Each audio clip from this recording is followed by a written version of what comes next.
Hi, this is lesson 4 in my series, a step-by-step approach to arranging jazz standards for the piano.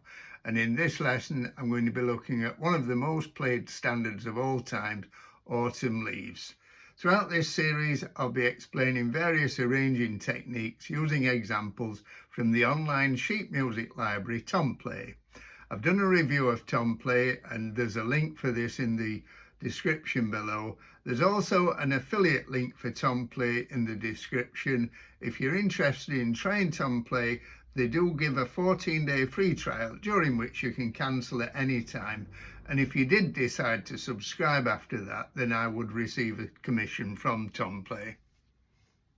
In Tomplay, there are 7 arrangements of Autumn Leaves for solo piano, starting with a very basic one suitable for beginners, with just the melody note and the root note in the bass.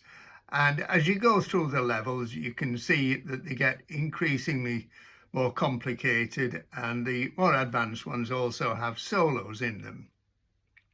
Now, I'm only looking at the piano solo arrangements, but there are also 7 arrangements for piano trio. This is one of the trio arrangements.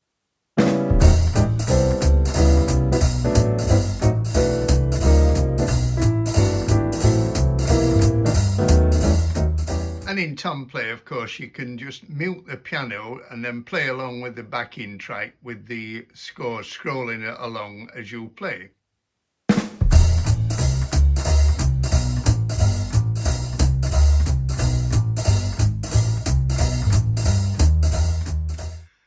If you can already play the piano to a certain extent and you can read music, but you're new to jazz, then reading from a lead sheet where you just have the melody on a single stave and chord symbols to work from can be quite daunting. So a good way to start off is by simply playing the melody and adding the root of each chord in the bass, the root note being the note on which the chord is built. So the first few bars of Autumn Leaves would sound like this.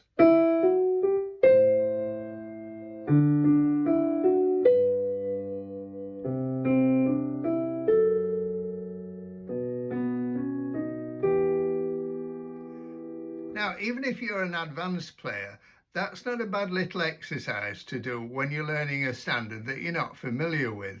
It gives you a good sort of feeling of the overall structure of the piece. By the way, if you're not familiar with chord symbols, I've put a link in the description below to 2 videos that I made. One about building different types of triads, that's 3-note chords, and the other one about building different types of 7th chords.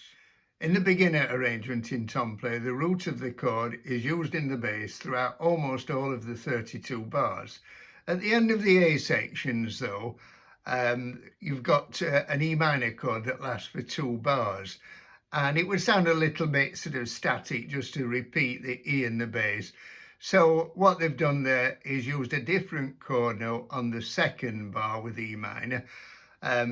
E minor 7 is E, G, B and D, and they've used the 3rd of the chord G on the 2nd bar with E minor. So in bar 7 you've got that. In bar 8 the bass goes up to G and that leads nicely up to A. In bars 27 and 28 of Autumn Leaves, you've once again got an E minor 7 chord that is played for 2 bars, but this time it's not followed by an A minor 7 chord, but a C major 7 chord. So on the 2nd bar of E minor 7, a different bass note is used, this time the 7th, which is D, because that leads nicely down to C. So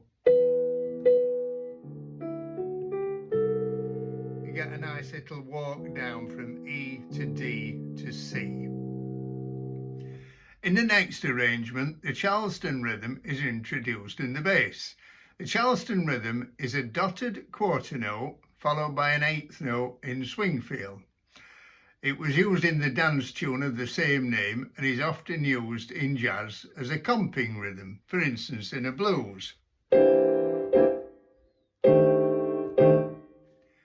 The dotted quarter note is usually played on beat 1, but it can be displaced and played anywhere within the bar. In the opening motive in Autumn Leaves, after the pickup, there's a whole note followed by a quarter note rest at the beginning of the next bar. So the Charleston Rhythm is traditionally played on beat 3 as a way of filling the rhythm in. The rhythm of the bass in bar 1 is a slightly altered Charleston Rhythm. We look at bars 3 and bars 5 though. The Charleston Rhythm is used exactly on beat 3. And also the choice of notes is quite interesting. So on the G major 7 chord, we've got G going up to F sharp and then to E. Now that's a G major 7 chord. F sharp is the 7th. The E is an anticipation of the 3rd of the C major chord which follows. And then when we look at the F sharp minor 7 flat 5 chord, we've got F sharp, E to D sharp. Now that's F sharp minor 7 flat 5. E is the 7th, and the D sharp, once again, is an anticipation of the 3rd of the B7 chord that follows in the next bar. So if I just play from the pickup at the end of bar 2,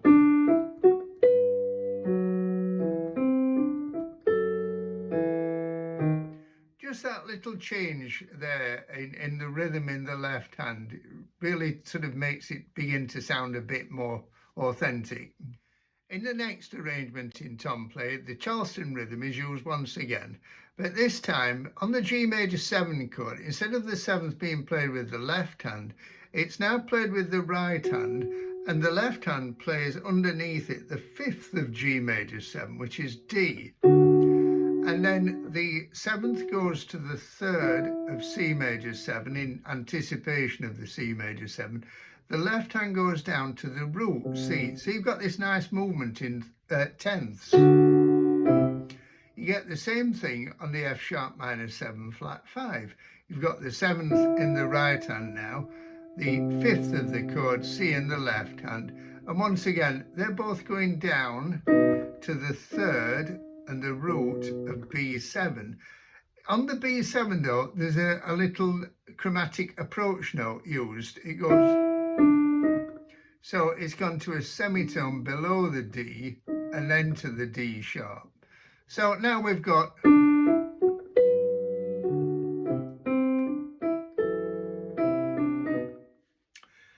in the next arrangement, a few more tweaks have been added to the first few bars. First of all, the rhythm of the pickup's been slightly altered. So the first note now is being played on the upbeat of beat 1 rather than on the downbeat of beat 2. So instead of, we've now got, so we've got a syncopated feel and it helps it to swing. Secondly, the chords have been fleshed out more. So above bar 1, we've got the chord symbol A minor 7, but in actual fact, this has been realized as an A minor 7, but with a major 7, not a minor 7. So we would call that an A minor with a sharpened 7th or A minor with a major 7th. It's a harsher sound and it's a tonic minor feel. Secondly, the D7 in bar 2 and the C major 7 in bar 4 are both approached from a dominant 7th chord whose root is a semitone above them. So we've got E flat 7 going to D7, and then we've got D flat 7 going to C major 7. Now I'm saying C major 7, that's what the chord symbol is above bar 4. In actual fact, again, this is being realized as a C major 6-9 chord. A is the 6th and D is the 9th. You can generally speaking change a major 7th chord to either a 6th chord or a 6-9 chord, and that particular voicing has a nice contemporary feel to it. Just going back to the E flat 7 going to the D7, both of those chords have got a flattened 5th in them. So that would just be a straightforward E flat 7.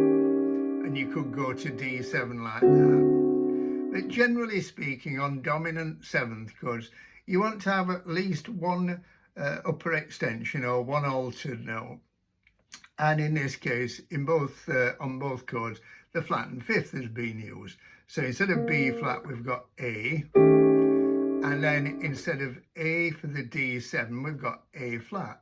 Now that means that all notes in those two chords are just going down one semitone. G to F sharp, D flat to C, A to A flat, E flat to D. So we've got good voice lead in there.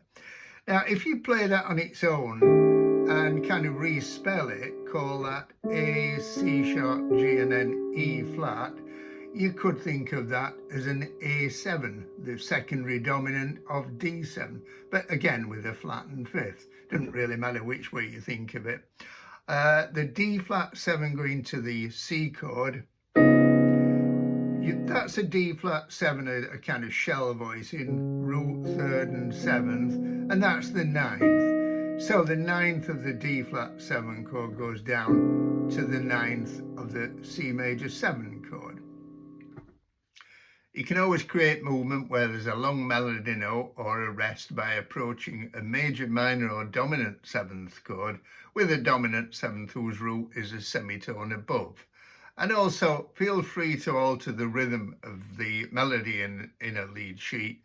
A good way of doing this is to listen to some of the jazz greats and the way they interpret jazz standards, and also to listen to singers. I think you get an awful lot from listening to the really great singers by the way they phrase the melodies. In the B section of the arrangement labelled as easy to intermediate in Tomplay, a walking bass with a 2-feel is introduced. This is when you play 2 half notes per bar in 4/4 time as opposed to 4 quarter notes when playing a walking bass with a 4-feel.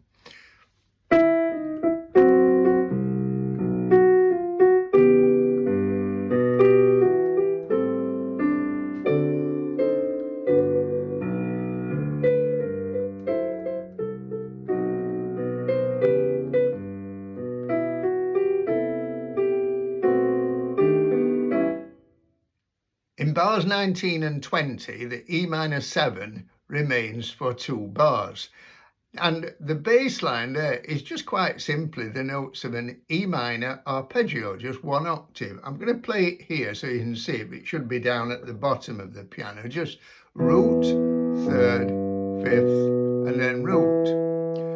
And then in bars 23 and 24, where you've got a G major 7 for 2 bars. Once again, the same thing there, just a G major arpeggio, just root, third, fifth, root. Note that in this case, that root there goes down 1 semitone to the root of F sharp minor 7 flat 5.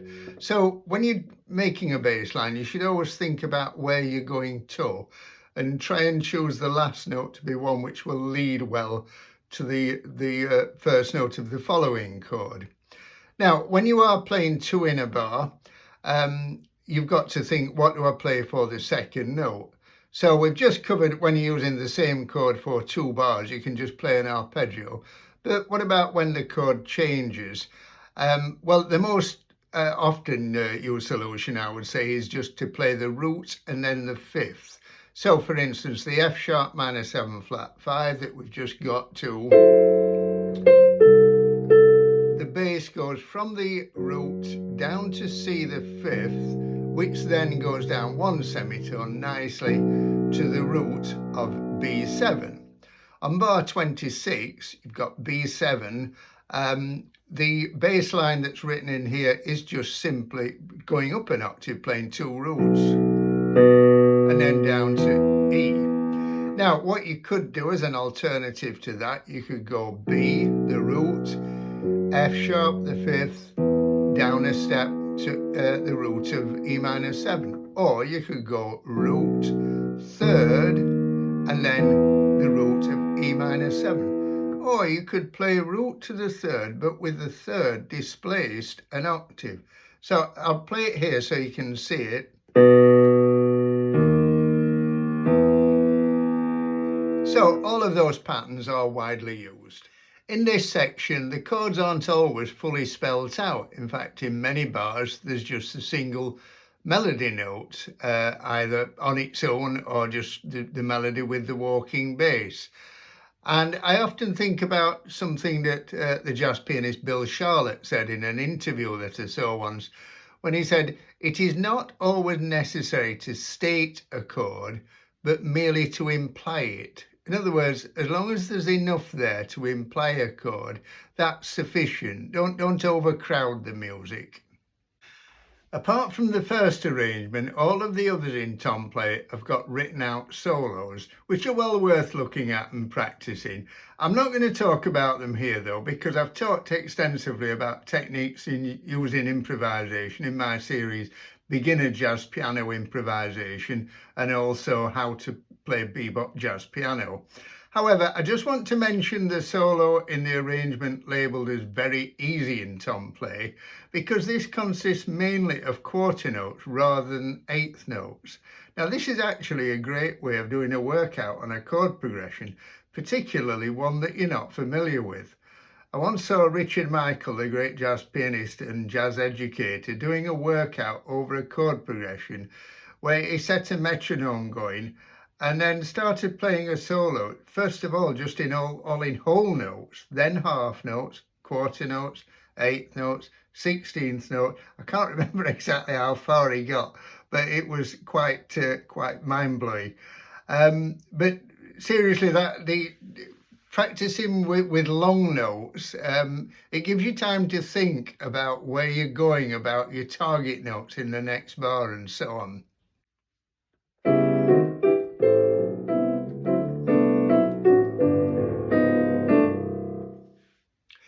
In the more advanced arrangements, a walking bass in 4 is used. And there are quite a few patterns which have become cliches that we all really need to know because everybody plays them. So if we look at bar 1, we've got the chord A minor 7 and in bar 2, D7. Now, this is what we call a root progression down a perfect fifth. A down to D is the interval of a perfect fifth, often referred to also as up a perfect fourth. It's the same thing, just depends which way you're going. And it's the most commonly used chord progression in jazz, when the root of one chord goes down a fifth to the root of the next chord. Now, the way I like to look at this is we're starting on A. On bar 2 on beat 1, we want to land on D. In bar 1 on beat 3, we're going to play another chord note, C. That's the third of A minor 7. If we were doing it in 2-time, we could just go. Because we're doing it in a 4 feel, we now need to put a passing note, that's a non-chord note that passes between 2 chord notes, in between the A and the C, and then the C and the D. Now, between A and C, you can put a diatonic passing note, B. Diatonic meaning it belongs to the key that you're in, so you get this.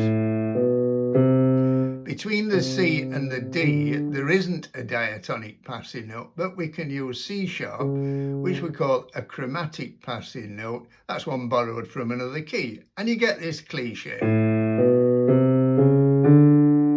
It's used all the time. Now, you can vary that to, make it a little bit more interesting by displacing one or more of the notes by an octave. So, for instance, instead of going from A up to B, you can go down. Now, once you've landed on the D, there's another cliche here, and it's quite simply just walking down the diatonic notes to get you to G in the next bar, which is once again a chord progression of down a perfect fifth. Thinking about these notes in terms of a D7 chord, that's your D7 chord, that's the root, that's the 7th, A on beat 4 is the 5th, so we've just got B, which you can think of as a passing note between the 7th and the 5th, or you can think of it as the 13th, or you can not think about it at all and just remember that this is a little pattern that we're all familiar with. So there are lots and lots of these cliches, and they're all ones that we really need to know in as many keys as possible.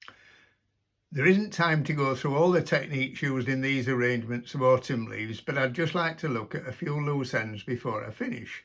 First of all, the pickup. This can be played, and often is played, as single notes, as it is in the easier arrangements. Here though, each note has a different chord. The chord on the first note appears to be C sharp minor 7 with a flat 5. Now, if you remember though that that chord contains the same notes as E minor 6, I just play a basic C sharp minor 7 flat 5. That's the root, 3rd, 5th and 7th. Take the root and put it at the top, and now I've got an E minor 6, which is the tonic chord in E minor. And in this context, this is what it sounds and feels like. Now it's then followed by this chord, which is a diminished 7th chord. But again, in this context, what it sounds, feels and functions like is a B7, the dominant 7th in the key of E minor, but without the root. If I put the root down there, and then you're expecting that to go to E minor, but it doesn't. It goes to an E dominant 7th chord, but with a sharpened 9th. G is the sharp 9th. It's a very dissonant, harsh sound. E7, of course, is the dominant 7th of A minor, where we're going next. So you get this really nice, very contemporary sounding pickup. In contemporary jazz piano voicings, we often use little clusters of notes. So there's a few examples in this first line of this arrangement. In bar 1, on the A minor 7 chord on beat 3, you've got these 3 notes. For an A minor 7, B is the 9th, C is the 3rd, E is the 5th. In the next bar on the D7, you've got these 3 notes, and on a D7, A is the 5th, B is the 13th, D is the root. They both go up a step to these 3 notes, the 13th, the 7th and the 9th. And then in the C major 7 chord, the last bar of this first line, we've got these 3 notes at the beginning. That's the major 7th, the major 9th and the 3rd. And at the end of the bar, we've got the 9th, the 3rd and the 5th. So these are very much a feature of contemporary jazz piano voicings. Let's have a look at bar 7 now. I'll just play it as written. Now, we're starting off with a straightforward E minor 6 chord. There's basically a little fills being added. If I just play the top notes, it's like we're approaching E in the next bar. We're anticipating it at the end of bar 7. And we've got a passing note F sharp and a chromatic passing note F. But each one of those notes has been harmonized. So if we play that, I'll bring the left hand up an octave so you can see it properly. Now, again, we've got an implied diminished 7th chord there. If I put the A in, that would be the full diminished 7th chord. And that in itself implies really a B7 with a flat 9. Now, what happens then is these 3 notes all go down one semitone and come back up, and then go to the top 3 notes of the E minor 6 chord, which is in the next bar. So it's been anticipated at the end of that bar. Now, this kind of parallel movement, again, is very much a feature in contemporary jazz piano. You can basically take any shape and just move everything by a semitone up or down and then back to where you came from. In bar 9, we get a similar parallel motion, but this time in fourths. In bar 24, you get parallel motion in triads. Well, as I said, I've not by any means covered all the techniques used in these arrangements of Autumn Leaves, but I hope that I've covered enough to encourage you to get those lead sheets out and start trying to apply some of these techniques to your own arrangements. Hope you found this video useful. If you did and you haven't done so far, I'd be really grateful if you could give it a thumbs up and subscribe, and we'll see you in the next video. Thank you.